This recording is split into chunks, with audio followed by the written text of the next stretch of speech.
Kita yang sudah tua saja, jam 1-2 malam mandi, pasti pilek, apalagi itu bayi yang baru lahir. Salam sehat untuk kita semua.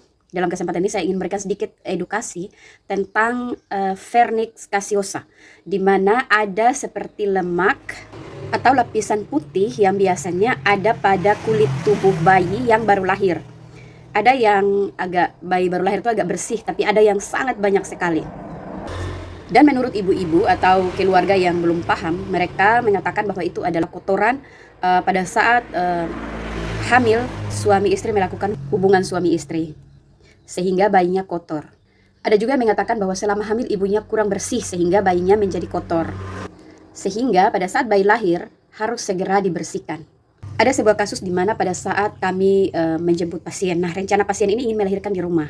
Tetapi di desa kami setiap pasien ada punya kader pendamping, di mana kader itu akan memantau ibu itu di trimester ketiga. Jadi kalau ibu itu sudah mengalami sakit-sakit, dia akan memberi informasi kepada bidan untuk menjemputnya.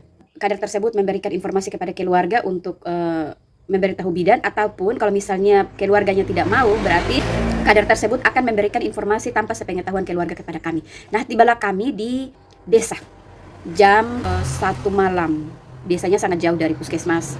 Setelah kami sampai di sana, ada dukun dan mereka bilang ke dukun pakai bahasa kami, bahasa Rote, katanya jalan sudah karena mereka sudah datang.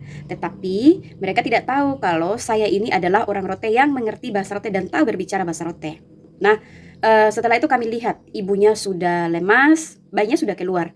Yang paling disayangkan adalah bayinya sudah dimandikan dengan air dingin dan bayinya sudah sianosis, sudah biru. Di situ tidak ada listrik. Jadi bayinya hanya ditutup dengan kain.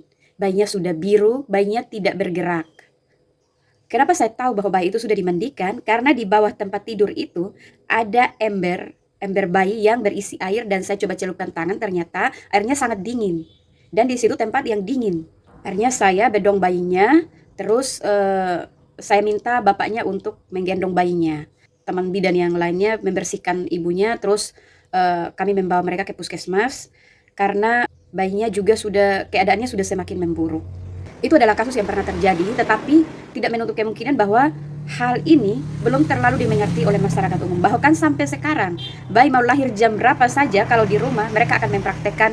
Karena saya juga bisa melihat pada saat saya jemput pasien, mereka akan ngotot untuk bawa ember bayi. Sehingga bayi kalau lahir baru keluar itu bayinya kotor, jadi harus dibersihkan. Tetapi kami harus memberikan pemahaman kepada mereka. Semoga melalui video ini bisa memberikan edukasi kepada ibu-ibu atau calon ibu, mama baru, mama lama, agar menjadi paham bahwa Vernix caseosa, istilah medisnya, atau yang lemak-lemak yang putih-putih itu di kulit bayi pada saat bayi lahir itu memiliki fungsi yang sangat penting. Dan itu tidak sembarang ada di situ. Tidak ada penjelasan bahwa itu karena suami istri berhubungan terus ada cairan itu yang lengket di bayi, ibu kurang bersih atau apa, itu tidak. Fungsi dari cairan itu adalah dia melindungi bayi, terus menghangatkan bayi selama ada di dalam kandungan.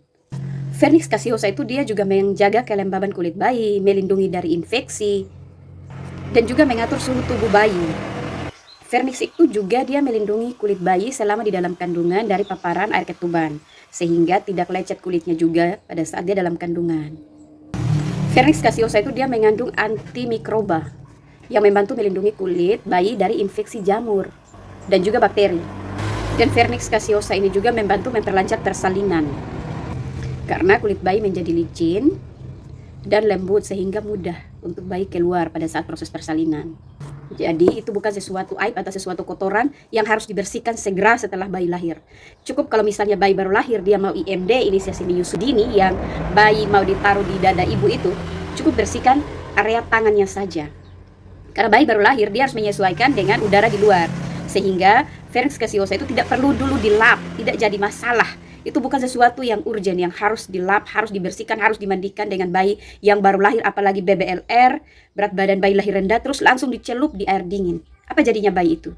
Kita yang sudah tua saja, jam 1-2 malam mandi, pasti pilek, apalagi itu bayi yang baru lahir. Dan sebagai informasi bahwa bayi itu sehat setelah kami tangani dengan baik, tapi harus dirujuk. Karena berat bayinya hanya 1.900, dimandikan di air dingin, atas kesepakatan nenek dukun, katanya itu kotor. Semoga dengan video edukasi ini pemahaman kita menjadi lebih sedikit meningkat dan juga menjadi pengalaman untuk kita dan juga keluarga kita, teman-teman, saudara kita pada saat melahirkan normal, pada saat melahirkan, baik tidak harus segera dimandikan dan tidak harus segera dibersihkan yang ngeri-ngeri punya. Karena itu adalah pengalaman yang terjadi di sini. Semoga tidak terjadi pada kita yang mau melahirkan atau sebagainya. Karena kita sudah tahu, saya mau semua perempuan, ibu-ibu atau calon ibu yang akan punya anak, dia harus lebih bisa untuk memberdayakan dirinya sendiri. Jadi tidak mudah. Bahkan di puskesmas, ada ibu yang baru melahirkan, mereka minta, "Ibu, bayi ini bisa ditaruh di sapu dada, kok?" Sangat senang kami. Dan tanpa minta pun pasti kami taruh. Tapi dalam pemahaman kami bahwa dia sudah sangat bagus. Bahkan ada yang aktif sekali untuk bertanya, "Ibu, saya baru pertama kali menyusui nih. Ibu bisa tolong ajar saya, kok?" Sebenarnya itu adalah yang harus kami ajarkan, yang harus kami KIS segala macam. Tapi kan dia bertanya misalnya pada saat dia belum harus bangun untuk kasih ajar dia menyusui karena masih kurang dari 2 jam. Tapi mereka aktif untuk bertanya. Jadi saya lebih suka ibu-ibu yang seperti itu, yang dia mau tahu kebutuhan untuk kesehatannya sendiri. Marilah jadi ibu yang bisa berdayakan diri sendiri. Jangan di-setir oleh orang lain. Baik orang itu pintar dan punya pemahaman. Kalau tidak, berarti kita serame-rame masuk dalam ajaran sesat. Terima kasih, salam sehat untuk kita semua.